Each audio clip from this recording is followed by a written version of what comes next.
Freundschaft genossen und willkommen auf dem PLW Review Kanal. Mein Name ist Sig Major und heute stelle ich euch den Genossen Mod-Schützen von der Nationalen Volksarmee unserer Deutschen Demokratischen Republik aus den 70er Jahren vor.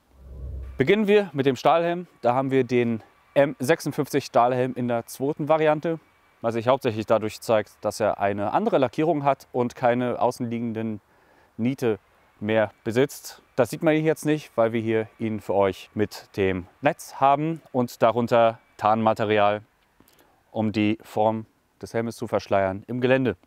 Als Uniform haben wir die FDU Felddienstuniform in Strichtarn. In der späten Variante, erkennbar an den verdeckten Knöpfen, um den Dienstgrad und wieder die Standard NVA Knobelbecher. Ganz wichtig, Hose über die Stiefel. Das Koppelgestell, ähnlich wie das aus der Flächentarnzeit, nur vereinfacht. Wir haben jetzt keine Dornen mehr, sondern einfache Riemen, wo das rübergeschoben wird und zurückgeschlauft. 4er Magazintasche, leicht gekrümmt für die 7,62er Magazine. Dann hinten einen Klappspaten mit Wachsstofftasche, nicht sehr langlebig. Daneben die Feldflasche, auch wie die aus der Flächentarnzeit, nur in der Strichtarn-Ausführung. Und an der linken Seite die ABC-Schutzmaskentasche, ebenso aus grauem Wachsstoff. Hier gefüllt mit einer GP5 Schutzmaske, sowjetisches Modell, deutlich unangenehmer, aber für den einfachen Mannschafter reicht das vollkommen aus. Auf der Vorderseite, knapp über dem Schritt schlackernd, das Seitengewehr für die MP mit der Möglichkeit zur Benutzung als Drahtschneider. Und als Hauptbewaffnung haben wir eine in Suhl produzierte MP KM 72.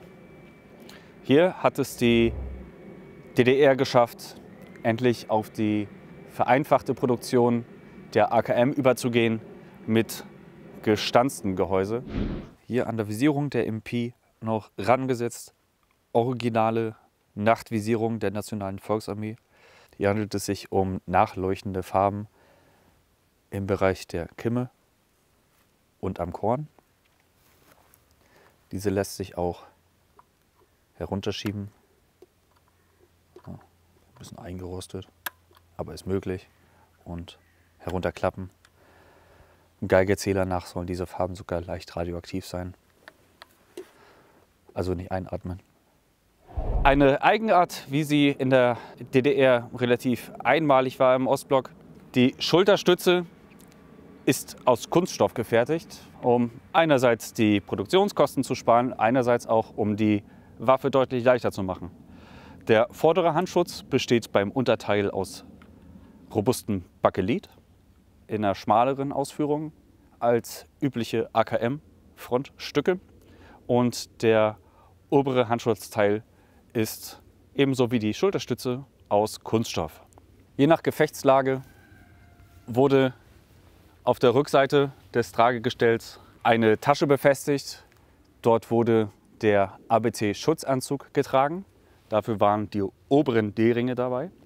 Und an den unteren konnte man das Sturmgepäck befestigen. Das ist ein kleiner Strichtarnrucksack, ähnlich einem Tornister, wie man sie schon hunderte Jahre vorher benutzt hat.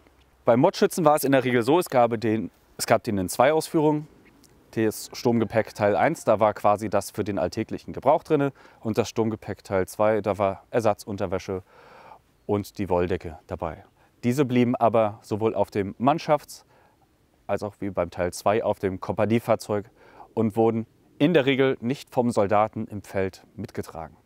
Man muss dazu sagen, dass die Qualität der Kleidung mit den Jahren immer weiter abnahm. In der Flächentarnzeit, da hatten wir eine wirklich sehr ausgeklügelte Uniform. In den späten 60er Jahren, da sieht man in der Uniform, da wurde das Ganze schon so ein bisschen vereinfacht. Der Stoff ist aber noch sehr robust, hält auch viele Jahre später, trotz vielen Waschens. Die Knöpfe bei der Uniform, interessant, die sind austauschbar, hinten mit Ringen befestigt Und wenn wir jetzt weiter in die Zukunft der NVA gehen, dann wurden die Klamotten immer schlechter verarbeitet. Die Knöpfe einfach aufgenäht, die Tarnmuster, Strichtarnvarianten, die waren nicht immer gleich. Das sieht man hier auch. Die wichen immer weiter voneinander ab. Farbunterschiede in den einzelnen Produktionen, je nachdem, was verfügbar war in der Mangelwirtschaft der DDR. Und das zeigte sich auch am Bild des Soldaten. Falls euch zum Thema Nationale Volksarmee noch weitere Fragen auftauchen sollten, stellt es in die Kommentare. Ansonsten, wenn euch das Video gefallen hat, lasst es uns auch wissen. Wir sehen uns beim nächsten Mal. Bis dahin, Genossen.